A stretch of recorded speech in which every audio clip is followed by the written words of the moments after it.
All right, welcome back to a brand new video of the Targeted Individual Program, Targeted Individual Experience. As soon as I keep saying the word Targeted Individual Program, they use the police sirens, right?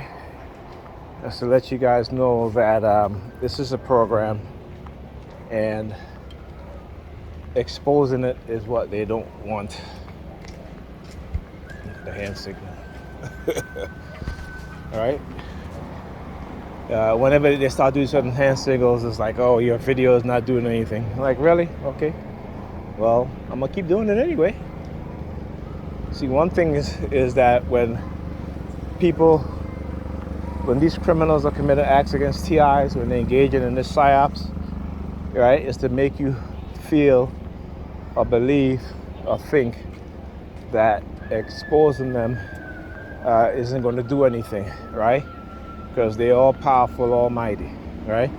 This is why they operate in the gang, in a cult, right? The cult leaders always think that they are powerful and they have divine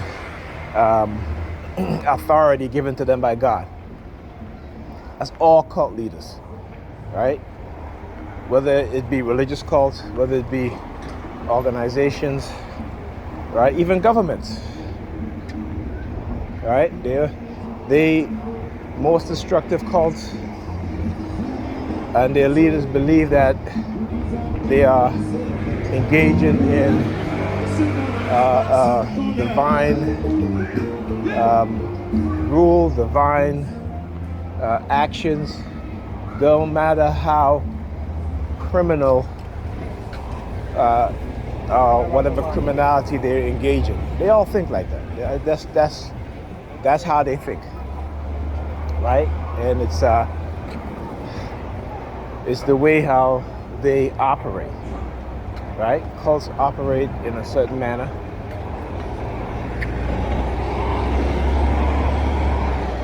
And that's what they do. So when you study cults or you read about cults, as I say study, you hear the police siren, right?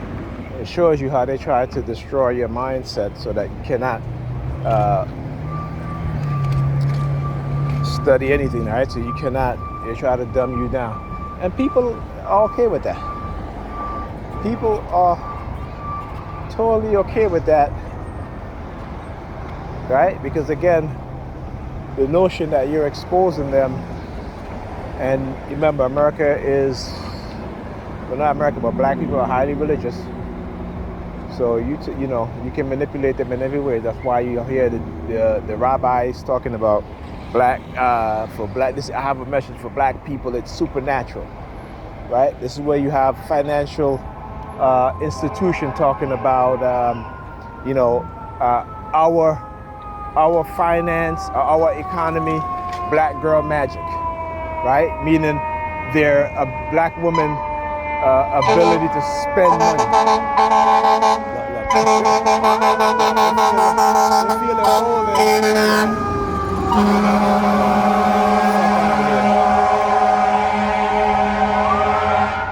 Yeah, whatever.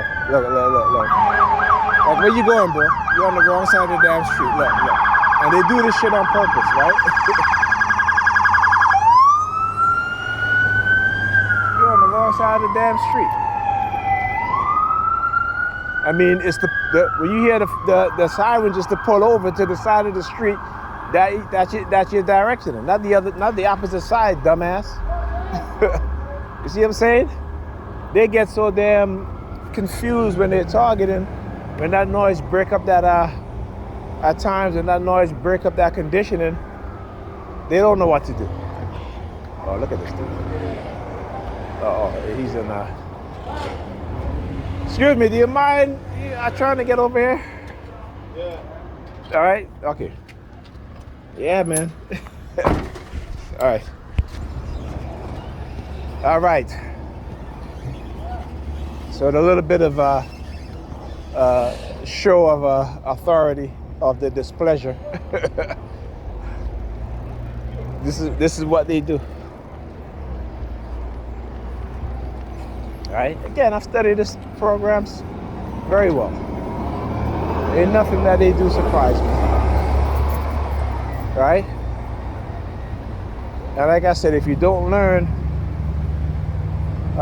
you will continue to fall into the traps. So they usually know the conditioning, and particularly when they get her to Pam to heavily target me, what happens afterwards. And so they think I'm going to be back, you know, staying over there cleaning as I normally would do. I said no, because she has shown me time and time again that when I do that, she takes advantage. She takes advantage every single time. So when do you get to a point, and I've said this before,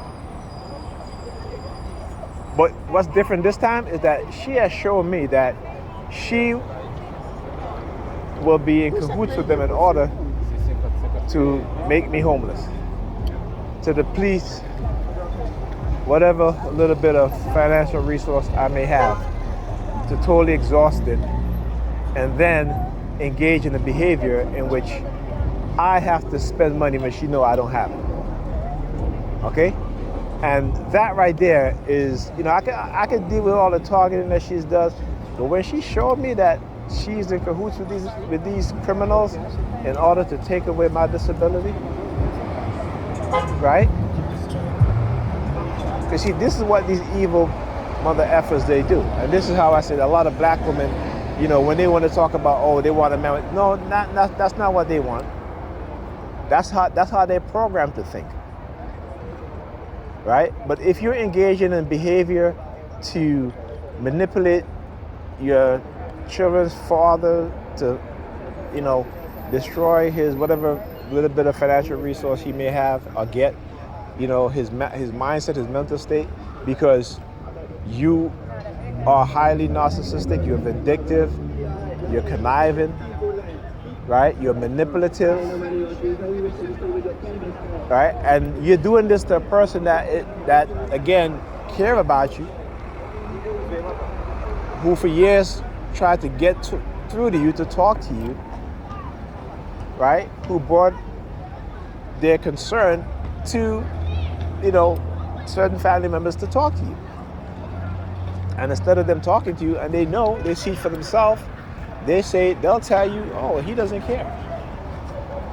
When they see the condition that you're living in and have these kids living in. But they co-sign it. Why? Because of this, because I don't believe in Christianity. Okay? That I don't believe in that death cult. And I believe in life. I understand the reality, the science, man and woman coming together to produce the family, a child, to create a family. Okay, that's a big part of what this is. This is not a religious symbol. The laws of nature. Right? That's what that is. A symbol based off of the natural laws of nature, particularly when it comes to man and woman interaction with each other.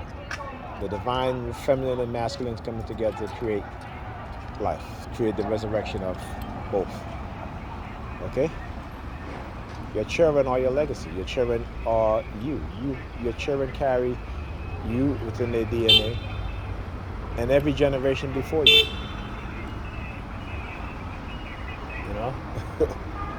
Only the religious, fanatics want you to believe that only, while they wait for the resurrection of a God, whoever, a savior that will never come. When your African spirituality tells you that you are your own savior, and that your children that you produce are your resurrection. Okay? And when you die, you will have everlasting life. Why? Because of your legacy. So what these white supremacists will seek to do is to stop you from resurrecting. This is why they study our DNA. Like I said, they try to make it seem as if black people are dumb, and we're not. Despite what they put us through, despite all the obstacles they put us through, right? Some of us still are able to maneuver and through our ancestral gifts and talents, right, are able to create something for ourselves. But always know that white people are always ready to steal what we create. Again, I'm not saying this to say I hate white people. I'm just speaking the truth. Okay, I'm just speaking the truth. When you go and you learn true history, you'll see the so-called classical music, all that they attribute to all these white artists. No, there's always black artists before them. Okay, I mean, and this is why, particularly in America, white people don't, and including liberals, white liberals, they don't want black people to learn their true history. See, the conservative, they'll straight up do shit, pass state laws, change shit on the school board. The liberals are much more crafted in terms of doing stuff covertly to bypass your conscious mind so that you don't see it. See, that's the difference between white liberals and white conservative. White conservative, they're in your face racism. Okay? They are, at least you know who you're dealing with. Okay? White liberal racism, you don't know. Right? They'll smile in your face. They will, create, they'll put it like this. They will, what they do, I talk about how they steal people home, particularly here in New York, particularly here in Brooklyn for the past 30 years, and what they've been doing, going to people's job, getting them fired, creating situations where, they create conflict within family members, okay? And particularly when it comes to trying to steal the deed to the properties in which their parent might have left them, they're conniving. They're underhanded. But that's the white racist liberals, right? They do shit underhanded so that you don't know, that you don't see what's going on. You don't see the hand that's moving. See, white racist conservative, they don't hide shit. They put it. I mean, they may hide shit some things, but when it comes to look at education, look at Florida, and then you have the same thing in Kentucky. The good governor Huckabee Sanders, right? They don't want to teach black history. Look, I understand the amount, the love and care they have for white children, as they should. That they don't want their children to know or feel bad about what their ancestors have done to black people here in America, enslaved people. So they're willing to not teach AP African history. And in Florida, again, the banning of critical race theory, which is, again, critical race theory is just telling the truth about American history. As in terms of the racism, the racist institution, right? The structure that put in place to keep black people down, right? And then today I recently found out of a town in Florida in which white people burned down that I never knew. So we're always finding out these things, right? And we say to ourselves, how is it that we don't know? Because white people hide the truth. They hide the atrocities that they do and continue to do to black people. Okay? And I can't remember the name of the town, but over 300 black people were buried in unmarked grave because of what white people did. Okay? This is why they don't want us to learn the truth, because once we learn the truth, we understand that they'll go through any lengths to hide their atrocity against us. Right? Like I said, I'm not making this shit up. Go look it up yourself. Like I said, I didn't even knew about this town. I never heard about Rosewood. I heard about Black Wall Street in Tulsa, Oklahoma. Others, Seneca Village, but we are always finding out new things in which white people have done to black people in the past, particularly in the late 1800s to the beginning of the early beginning of the 1900s. And I think this town that was in Florida that was destroyed, right? Where you have the mass killing of black people at the hands of white people. This was in I believe 1920. Could be the same year as the Tulsa. I wouldn't even say the Tulsa riot, that's what they call it, but the Tulsa massacre. Okay. So Tulsa, Oklahoma, that's just one instance that we had, within the past 10 years found out about. Right now, there's this town in Florida, right? And you had kids who were teenagers who found this out, and look at her, putting their hands behind her head. Hilarious. Anyway, I'll talk to you guys in the next video.